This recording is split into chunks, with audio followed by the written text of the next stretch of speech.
सर्वप्रथम सर्वांना श्री स्वामी समर्थ.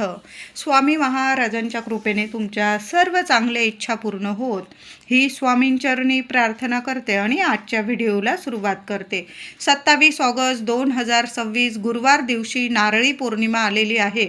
वर्षाची मोठी पौर्णिमा म्हणजे नारळी पौर्णिमा आलेली आहे. 27 ऑगस्टला सकाळी 9:08 ही श्रावण पौर्णिमा म्हणजेच नारळी पौर्णिमा प्रारंभ होत आहे आणि 28 ऑगस्टला सकाळी 9:57 ही पौर्णिमा तिथी समाप्त होत आहे. 28 ऑगस्टला सकाळी 9:57 ही पौर्णिमा तिथी समाप्त होत असली तरी पण ही पौर्णिमा तिथी सूर्योदय बघितलेली असल्यामुळे 28 तारखेला सुद्धा आपण श्रावण पौर्णिमा म्हणजेच राखी पौर्णिमेचा सण साजरा करणार आहोत. सूर्योदय जी बघते तिथी ती संपूर्ण दिवस मानली जाते असं शास्त्र सांगतं. म्हणून 28 तारखेला आपण राखी पौर्णिमेचा सण साजरा करणार आहोत. तर 27 ऑगस्ट आणि 28 ऑगस्ट दोन्ही दिवस जरी महिलांनो काही विशेष सेवा आपल्या घरात जर आपण केल्या, माता लक्ष्मीच्या सेवा, आपल्या कुलदेवीच्या सेवा, तर सोन्यासारखं फळ मिळेल. बघा, काही वेळा खूप अडीअडचणींना सामोरं जात असतो आपण. घराला प्रगतीला म्हणजे अडथळे येत असतात आपल्या मुलांच्या किंवा आपण कष्ट घेतो, हवं तसं फळ मिळत नाही. आपण बरेच विचार करून ठेवतो की असं करू तसं करू, पण त्यातून सुद्धा काही ना काही अडचणी अचानक निर्माण होतात. घरात पैसा येतो, टिकत नाही. काही ना काही अडीअडचणींना तुम्ही खूप सामोरे जात आहात. विनाकारण कोणी त्रास देत आहे, तुमचा काहीही संबंध नसताना तुम्हाला विनाकारण कोणी शत्रू त्रास देत आहे. तर श्रावण पौर्णिमा मोठी पौर्णिमा आहे. तुम्हाला विनाकारण त्रास देणारे शत्रूसुद्धा संपून जातील, म्हणजे त्यांचं शत्रुत्वसुद्धा नष्ट होऊन जाईल. कुणी नजरबाधा लावलेली असेल ती सुद्धा दूर होऊन जाईल आणि भरभरून प्रगती मिळेल तुम्हाला आणि माता लक्ष्मीची तुम्हाला विशेष कृपा आणि आशीर्वाद मिळण्याचाच हा दिवस आहे. तर पौर्णिमा तिथीत काही विशेष सेवा उपाय आवर्जून करायचे आहे आणि त्यातल्या त्यात गुरुवारी पौर्णिमा तिथी नारळी पौर्णिमा आल्याने हळदीचे काही उपाय महिलांनो आवर्जून करा. सोन्यासारखं सुख ऐश्वर्य तुमच्या घरात खेचून येईल आणि माता लक्ष्मीची कृपा तुम्हाला मिळवून देईल. तर उद्या गुरुवारी 27 तारखेला 9:08 ही पौर्णिमा तिथी प्रारंभ होत आहे. तुम्ही जर थोडंसं उशिरा आंघोळ करत असाल तर मग 9 वाजेपासून तुम्ही आंघोळीचा एक उपाय सर्वांनी जरूर करा. उद्या नाही जमला 27 तारखेला तर 28 तारखेला सुद्धा तुम्ही हाच उपाय करू शकता. तर काय करायचं आहे, आंघोळीचं पाणी घेताना तुम्ही त्यात थोडंसं गंगाजल टाकून घ्या आणि बारीकसा खडा तुरटीचा टाकायचा आहे. तुरटी इतकी प्रभावशाली ठरते की आपला चंद्र तर मजबूत करते, आपला गुरुग्रह शुक्र ग्रह मजबूत करते कुंडलीतील, आणि जे ग्रह दोष असतात किंवा विनाकारण शत्रू त्रास देत असतील, त्यांची नजरबाधा तुमच्या प्रगतीला होत असेल किंवा तुम्हाला खूप अडीअडचणींना म्हणजे सामोरं जावं लागत असेल तर संपूर्ण नष्ट होईल. त्या शत्रूचं शत्रुत्वसुद्धा नष्ट होईल. विनाकारण जर तुम्हाला त्रास कोणी देत असेल तर तुरटी आंघोळीच्या पाण्यात टाकून आंघोळ करा. तुमच्या कुलदेवीचं नामस्मरण करा किंवा तुम्ही ज्या देवांना मानतात त्यांचं नामस्मरण करा किमान 11 वेळा आणि आंघोळीच्या पाण्यात चिमूटभर तुरटी बारीक करून घ्या. थोडीशी एखादा खडा बारीकसा आंघोळीच्या पाण्यात टाका, थोडंसं गंगाजल टाका आणि मग आंघोळ करायची आहे. चांगले अनुभव येतील. तुरटी सगळी नकारात्मकता खेचून बाहेर काढते. तुम्हाला काही शारीरिक मानसिक त्रास देण्याचा कोणी प्रयत्न जरी करत असेल तर तो शत्रूसुद्धा नष्ट होईल असा हा प्रभावशाली उपाय आहे. पौर्णिमा तिथीत जेव्हा आपण तुरटीचे उपाय करतो ना तर खूप प्रभावी ठरतात. म्हणून तुरटीचे उपाय उद्या आवर्जून करा. आंघोळीच्या पाण्यात तुरटी टाकून द्या. त्याचबरोबर मुलांना नजरबाधा लागलेली असेल तर उद्या दिवसभरात केव्हाही अगदी रात्रीच्या 11-12 वाजेपर्यंत जरी मुलांना पूर्व पश्चिम उभं करून मुलांच्या डोक्यापासून पायापर्यंत एक तुरटीचा खडा ओवाळून घ्या, उतरवून घ्या आणि तुमच्या घराबाहेर चूल वगैरे असेल त्यात जरी जळायला टाकून दिला, लगेच क्षणात तुमच्या मुलांना लागलेली नजरबाधा उतरून जाईल. मुलं हसती खेळती प्रगतिशील राहतील. तुरटीचा हा उपाय कुटुंबातील इतर सदस्यांना पण करू शकता. तुम्हाला नजर लागलेली असेल घरातल्या मोठ्याकडून तुरटीने सुद्धा नजर उतरवून घ्या. तुरटी पौर्णिमा तिथीत खूप प्रभावशाली ठरते. तुमच्या पतिदेवांना, माझ्या दादांना नजर लागलेली असेल तर त्यांचीही नजर उतरवून टाका, मुलांची उतरवून टाका, तुमची उतरवून टाका, कुटुंबातील सर्व सदस्यांची तुरटीने नजर जरूर उतरवून टाका. त्याचबरोबर महिलांनो, तुम्ही जी फरशी पुसाल, जरी मावशी वगैरे येत असतील तरी पण फरशी पुसण्याच्या पाण्यात सुद्धा बारीकशी तुरटी बारीक करून घ्या, तुरटीचा बारीकसा तुकडा, आणि ते तुरटीची बारीक चिमूटभर भुकटी ती पाण्यात, म्हणजे जे फरशी पुसायचं पाणी असेल त्यात जरूर टाकून द्यायचं आहे. तुम्ही घरात उद्या एक पाणीसुद्धा शिंपडून द्या, खूप चांगला रिझल्ट येईल तुम्हाला दिसून, सोन्यासारखे अनुभव येतील. तर काय करायचं आहे, थोडंसं पाणी घ्या तांब्याच्या भांड्यात किंवा ज्या भांड्यात तुम्ही पाणी शिंपडतात त्यात पाणी घ्यायचं आहे. एक कापराचा तुकडा बारीक करून टाका, चिमूटभर हळद टाका, गंगाजल टाका, गोमूत्र टाका, गुलाबजल टाका आणि बारीकसा खडा तुरटीचा टाकायचा आहे. सर्व वस्तू नीट मिक्स करायच्या आहे. कळालं असेल माझ्या महिलांना, अगदी साधे सोपे उपाय आहे, पण घरात इतके चमत्कारिक तुम्हाला अनुभव येतील. तुम्हीच मला कमेंट करून सांगाल की ताई चांगले अनुभव आलेले आहे. तुमच्या प्रगतीतले अडथळेसुद्धा दूर होतील. कुणाची नजरबाधा घराला, तुमच्या उंबरठ्याला झाली असेल तर कुठलीच नजरबाधा तुमच्या उंबरठ्यावर टिकणार नाही. असे हे प्रभावशाली उपाय आहे. तुरटी खूप खास करून तुम्हाला पौर्णिमा तिथीत चांगले रिझल्ट देऊन जाईल. म्हणून तुरटी घ्या, पाण्यात टाका. तुरटी, गुलाबजल, गंगाजल, गोमूत्र, हळद, एक कापराचा तुकडा, सर्व वस्तू एकत्र करून ते पाणी संपूर्ण घरात शिंपडून द्या. स्प्रे बॉटल असेल, स्प्रेने जरी शिंपडून दिलं, कान्या कोपऱ्यात, अंगणात जरी शिंपडलं, तुमचा मोठा बंगला वगैरे आहे चालेल. उंबरठ्यावर तर आवर्जून शिंपडा, उंबरठा स्वच्छ पुसून घ्या. हळदीचं लेपन उद्या प्रत्येक महिलेने आपल्या घराच्या उंबरठ्यावर हळदीचं लेपन जरूर करा. आणि 5 पानं आंब्यांची घ्यायची आहे. सकाळी उपाय करा. आता समजा 27 तारखेला तुम्हाला नाही उपाय करता आला तर हाच उपाय, हे सर्व उपाय जे मी तुरटीचे सांगितलेले आहे, तुम्ही 27 तारखेलाही करू शकता, 28 तारखेलाही करू शकता. दोन्ही दिवस केले तर अतिशय उत्तम. नाही जमलं, रक्षाबंधनाचा मोठा सण आहे, तुम्हाला बाहेरगावी जावं वगैरे लागलं, किमान एक दिवस तरी पौर्णिमा तिथीत जरूर करा. आंब्याची 5 पानं घ्यायची आहे. 5 घ्या, 11 घ्या, 21 घ्या, 21 घ्या, तुमच्यावर आहे. तुमच्याकडं जेवढी आंब्याची पानं असेल स्वच्छ धुवून घ्या, पुसून घ्या. प्रत्येक आंब्याच्या पानाला हळदी कुंकवाचं बोट लावायचं आहे. घराच्या गृहलक्ष्मीने हा उपाय करा. आता महिलांना काही 4 दिवस वगैरे मासिक धर्माचा प्रॉब्लेम असेल, माझ्या दादांनी जरी ही सेवा केली चालेल. मुलं मोठी असेल, मुलांकडून करून घ्या, काहीही हरकत नाही. प्रत्येक आंब्याच्या पानाला हळदी कुंकवाचं बोट लावायचं आहे. ओम नमो भगवते वासुदेवाय नमः, ओम श्रीम नमः. लक्ष्मी नारायणांचा मंत्र जपा आणि आंब्याच्या पानांना हळदी कुंकवाचं बोट लावून ती आंब्याची डहाळी आपल्या घराच्या मुख्य दरवाजावर तुम्हाला लावून द्यायची आहे. तुम्ही जर तोरण बनवून लावत असाल तर अतिशय उत्तम. नाही जमलं, साधं 5 पानं जरी लावले तुम्ही, हे पानं म्हणजे अगदी पवित्र झालेले आहे. लक्ष्मी नारायणांचा आशीर्वाद आहे आपल्या घरादाराला. म्हणून असे 5 आंब्याचे पानं, एक आंब्याची डहाळी आपल्या मुख्य दरवाजावर जरूर लावा महिलांनो. इतके सोन्यासारखे अनुभव येतील तुम्हाला. तुमच्या घरात सर्व शुभ मंगल गोष्टी घडून येईल. पैसा येऊ लागेल, टिकू लागेल. लक्ष्मी इतकी प्रसन्न होईल तुमच्या घरावर. जी व्यक्ती पौर्णिमा तिथीत किंवा अमावस्या तिथीत किंवा सण वार असेल तेव्हा आंब्याच्या पानांचा हा उपाय करते ना, तिथे लक्ष्मी कायम प्रसन्न राहते. म्हणून आंब्याच्या पानांचा हा उपाय, श्रावण पौर्णिमा वर्षाची मोठी पौर्णिमा आहे, आवर्जून उपाय करा. तुम्हाला सत्यनारायणाची महापूजा करायची असेल तर दिवसभरात केव्हाही करू शकता. ब्राह्मणाकडून चांगला शुभ मुहूर्त काढून घ्या. फक्त राहुकाळ वगैरे टाळून द्या.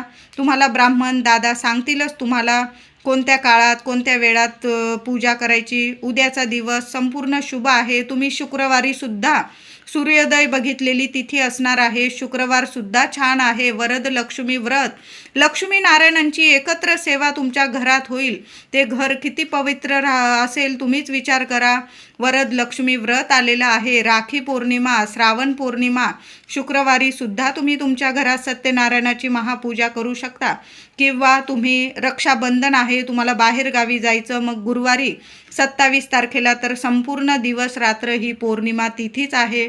तुम्ही दोन्ही दिवस सत्यनारायणाची महापूजा आपल्या घरात जरूर करू शकता. उद्या गुरुवार, आपला उंबरठा तर आपण सजवणारच आहोत छान महिलांनो. तुळशी माऊलीला सुद्धा चिमूटभर हळद, हळदी, कुंकू, फुलं, अक्षता वाहून तुळशीची सुद्धा मनोभावे श्रद्धेने पूजा करा. लक्ष्मी नारायण तर प्रसन्न होतील. तुळशी माऊली सुद्धा तुम्हाला भरभरून आशीर्वाद देतील. घरात मंगल कार्य घडत नसतील, मुलं मुली मोठे झालेले आहे लग्नासारखे, त्यांच्या विवाहात लग्नात कार्यात अडीअडचणी येत असतील, कुंडलीत काही दोष दाखवत असतील किंवा येत आहे स्थळं पण काही ना काही अडीअडचणी येऊन कुंडली जमत नाही, तर अशा मुलीने सुद्धा उद्या तुळशी माऊली समोर उभं राहून ओम नमो भगवते वासुदेवाय नमः किमान 21 वेळा मंत्र जपा. लक्ष्मी नारायणांना, तुळशी माऊलीला प्रार्थना करा. तुमच्या मनातली इच्छा बोलून दाखवा. आई वडिलांनी जरी सेवा केला, मुलं मुली नसतील घरी वगैरे, ऑफिसला गेलेले असतील किंवा कॉलेजला वगैरे, तर आई वडिलांनी जरी तुळशी मातेची सेवा केली, ओम नमो भगवते वासुदेवाय नमः या मंत्राचा जप करा. तुळशीला हळद अर्पण करा. हळदी, कुंकू, फुलं, अक्षता वाहून तुळशीची मनोभावे पूजा करा. एक दिवा तुळशीजवळ तुपाचा लावा. मुख्य दाराशी सुद्धा तुपाचा दिवा लावा. तुम्ही आता तुपाचा नसेल लावत, तेलाचा लावा, पण सकाळी पौर्णिमा तिथीत मुख्य दाराशी सुद्धा दार इतकं सजवा छान की माता लक्ष्मी धावत आली पाहिजे आणि तुमचा उंबरठा सोडून कधीच बाहेर गेली नाही पाहिजे. अशा पद्धतीने आपलं घर दार इतकं स्वच्छ आणि इतकं प्रसन्न ठेवा. महिलांनो, दोन्ही वेळा कापूर जाळा, दोन्ही वेळा धूप करा. आपल्या घरात इतकं सुंदर प्रसन्न वातावरण करा. गुरुवार आणि शुक्रवार माता लक्ष्मीच्या सेवेसाठी खास असतात, म्हणून खूप छान सेवा करायची आहे. आणि दोन्ही वेळेला मुख्य दाराशी दिवे जरूर लावा. आणि दिव्यांमध्ये दोन्ही वेळेला थोडासा कापराचा तुकडा, आणि जेव्हा मुख्य दाराशी तुम्ही दिवा लावाल ना, त्या दिव्यात 2 लवंग जरूर टाका. आपल्या देवघरात सुद्धा देवांची छान अभिषेक करून पूजा करा. देवांना पंचामृताने अभिषेक करा उद्या, किंवा गाईच्या दुधाने करू शकता तुम्ही. स्वच्छ पाण्याने, दुधाने किंवा पंचामृताने, पुन्हा स्वच्छ पाण्याने छान अशी तांदळाच्या राशीवर किंवा फुलांच्या राशींवर देवांची स्थापना करा. गणपती बाप्पाला दुर्वा, महादेवांना बेलपत्र अर्पण करा. बाळकृष्णांना तुळस अर्पण करा. देवघरात माता लक्ष्मीची मूर्ती आहे, देवी आईला कुंकुमार्चन करा. लाल गुलाबाचं किंवा कमळाचं फूल अर्पण करा. एखादी वेणी अर्पण करा. कुलदेवीचा फोटो असेल, टाक असेल, देवी आईला छान वेणी, एखादं लाल फूल अर्पण करा. त्याचबरोबर उद्या मंगल कलशाची स्थापना सुद्धा महिलांनो करून घ्या. उद्या सुंदर दिवस आहे, गुरुवार आलेला आहे. घरात मंगल कलश, तुम्हाला नारळ बदलायचा असेल तुम्ही बदलू शकता. चांगला नारळ आहे, स्वच्छ धुवून घ्या. मंगल कलश स्वच्छ धुवून घ्या. स्वच्छ पाणी भरा. 1 रुपयाचं नाणं, सुपारी, हळदी, कुंकू, एखादं फूल, थोड्याशा दुर्वा घाला कलशामध्ये. 5 आंब्याची पानं किंवा विड्याची 5 पानं ठेवा कलशावर. कलशाच्या अष्टदिशांनी माता लक्ष्मीची, अष्टरूपी महालक्ष्मीची नावं रूप पठण करत बोलत अष्टदिशांनी कलशाला हळदी कुंकवाची बोट लावा. किंवा तुम्ही कलशावर स्वस्तिक काढत असाल, स्वस्तिक काढा हळदी कुंकू ओलं करून. कलशावर 5 आंब्याची पानं किंवा विड्याची पानं ठेवल्यानंतर 1 नारळ, शेंडी वर आली पाहिजे, पाणीदार नारळ घ्या, त्याला हळदी कुंकू लावा. छान असा मळवट जसा भरतो आपण देवी आईचा, तसा नारळाला सुद्धा हळदी कुंकू लावा. आणि मंगल कलशाची स्थापना छान छोटीशी तांदळाची रास करा. त्यावर मंगल कलशाची स्थापना, तुमच्या कुलस्वामिनीचं नामस्मरण करा. मंत्र जपा. ओम कुलदेवताय नमः, ओम श्रीम नमः मंत्र जपा. आणि आपल्या देवघरात देवी आईच्या उजव्या बाजूला मंगल कलशाची स्थापना जरूर करा. किती सुंदर सोन्यासारखे अनुभव येतील तुम्हाला. उद्या देवघरात देवी आईला कुंकुमार्चन 11 वेळा करा, 21 वेळा करा. पण आपल्या कुलदेवीचा टाक असेल, फोटो असेल, माता लक्ष्मीची मूर्ती, श्रीयंत्र असेल, 11 वेळा 21 वेळा ओम श्रीम नमः ओम श्रीम नमः या मंत्राचा जप करत करत आपण देवी आईला कुंकुमार्चन जरूर करा. मोठी पौर्णिमा आहे महिलांनो, सेवा अजिबात चुकवू नका. 1000 पटीने फळ मिळणार आहे. कशाचीच कमी राहणार नाही तुम्हाला. तुम्ही जे पण स्वप्न बघत आहात ना, जरूर आपली कुलदेवी माता लक्ष्मी जरूर पूर्ण करेल. माता लक्ष्मीची सेवा श्रावण पौर्णिमेला जी महिला करते ना, तिची सेवा कधीच खाली जात नाही. आता श्रावण पौर्णिमा म्हणजेच नारळी पौर्णिमा, मोठा सण आहे हा. एक नारळ फक्त आपल्याला लागणार आहे. यासाठी एक नारळ घ्यायचा आहे महिलांनो. दिवसभरात केव्हाही हा उपाय करू शकता तुम्ही. महिलांना नाही करता आला, माझ्या दादांनी करा, पण एक नारळाचा अत्यंत प्रभावशाली उपाय सर्वांनी जरूर करा. घराची इडापिडा जाणारा हा उपाय आहे. तुमच्या ज्या अडीअडचणी आहे ना, क्षणात संपून जातील असा हा उपाय आहे. तर काय करायचं आहे, एक नारळ घ्यायचा आहे तुम्हाला आणि तुमच्या घराबाहेर जायचं आहे आणि तो नारळ तुम्हाला श्री स्वामी समर्थ मंत्र जपा आणि घराच्या चौकटीपासून उंबरठ्यापर्यंत तो नारळ नीट 7 वेळा ओवाळून घ्यायचा आहे तुम्हाला. आणि सरळ तुमच्या घराजवळ जे वाहतं पाणी आहे, नदी असेल, तलाव असेल किंवा खाडी वगैरे असेल, समुद्र असेल, जिथं वाहतं पाणी आहे ना, ते नारळ त्या पाण्याला अर्पण करून यायचं आहे. कुठलीच अंधश्रद्धा नाही आहे. फक्त आपल्या घराची इडापिडा जावी आणि आपल्या घरात सुख शांती यावी, लक्ष्मी टिकून राहावी, प्रत्येकालाच वाटतं. आणि आपण एक नारळ पाण्याला अर्पण करायचं आहे. कुठलंच वाईट होणार नाही. सर्व कसं चांगल्याच गोष्टी घडून येणार आहे. घराची इडापिडा तर जाईल. मुलांना कुठली नजरबाधा लागलेली असेल ती सुद्धा निघून जाईल. बघा, अमावस्येला वगैरे पौर्णिमेला नारळ आपण घरावरून वगैरे उतरवतो. 4 रस्त्यात वगैरे टाकण्यापेक्षा एखाद्या डस्टबिनमध्ये टाकत जा. आणि जेव्हा नारळी पौर्णिमा येते ना, तेव्हा एक नारळ आपण वाहत्या पाण्याला जरूर अर्पण करावा. आता तुम्ही 2 नारळाचा पण उपाय करू शकता. एक नारळ तुम्ही मनोभावे हळदी कुंकू लावून वाहत्या पाण्याला, घरातल्या स्त्रीने किंवा माझ्या दादांनी वाहत्या पाण्याला जरूर एक नारळ अर्पण करा. आणि तुमच्या घराला नजरबाधा लागलेली आहे, तुम्हाला वाटत आहे की खूप नजरबाधा होत आहे, तर घरावरून सुद्धा एक नारळ उतरवून घ्या आणि वाहत्या पाण्यात विसर्जित करून द्या. बघा, यामुळे सुद्धा घराची इडापिडा तर उतरून जाते आणि लक्ष्मी माता सुद्धा प्रसन्न होते. अशा पद्धतीने नारळाचा अत्यंत प्रभावशाली हा उपाय जरूर करा. नाही तुम्हाला घराची नजरबाधा उतरवायची तर सरळ एक नारळ घेऊन नदी किनारी, म्हणजे बघा, पण काळजीपूर्वक हा उपाय करायचा आहे. जिथं जास्त पाणी असेल तिथं जाऊ नका. लांबून जरी तुम्ही पाण्याला अर्पण करून दिला चालेल. जास्त जवळ जाण्याची गरज नाही, कारण पावसाळ्याचे दिवस आहे, पाय वगैरे घसरण्याची शक्यता असते. जिथं चिखल वगैरे आहे तिथं जाऊ नका. लांबून उपाय करा किंवा तिथं कुणी असेल तर त्यांच्या हातात देऊन दिला तुम्ही आणि वाहत्या पाण्यात त्यांनी विसर्जित करून दिला, तो नारळ अर्पण करून दिला तरीही चालेल. लांबून हा उपाय करायचा आहे सर्वांनी, पण नारळाचा उपाय जरूर करा. गुरुवार आणि नारळी पौर्णिमा. महिलांनो, संध्याकाळी एक वस्तू कापरासोबत जाळायची आहे. तुमच्याकडं जर नारळ फोडलेल्या करवंट्या असतील, सर्वांकडेच असतात, आपण नारळ भाजीला वगैरे वापरतो, करवंट्या सांभाळून ठेवतो. म्हणजे काही धुनी वगैरे करायची असेल, कापूर धूप करायचा असेल तर बऱ्याचशा माझ्या महिला जरूर कापूर धूप करताना या करवंट्यांचा उपाय करता.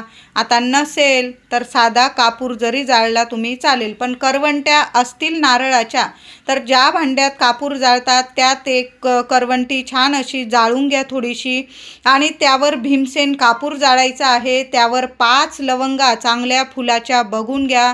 थोडी पिवळी मोहरी असेल तर आवर्जून त्यात टाका. प्रथम देवांना तो कापूर धूप दाखवा, नंतर संपूर्ण घरात तो कापूर धूप तुम्हाला पसरवायचा आहे.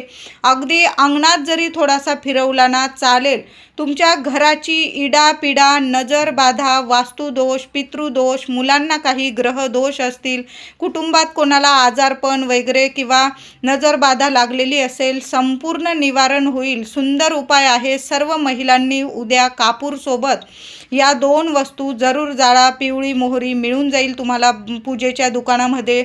थोडी चिमूटभर टाकली तरीही चालेल. शास्त्रानुसार आपण कापूरसोबत जेव्हा पिवळी मोहरी जाळतो ना आणि गुरुवारी जाळतो ना, तर भगवान श्री हरी विष्णू तर प्रसन्न होतात.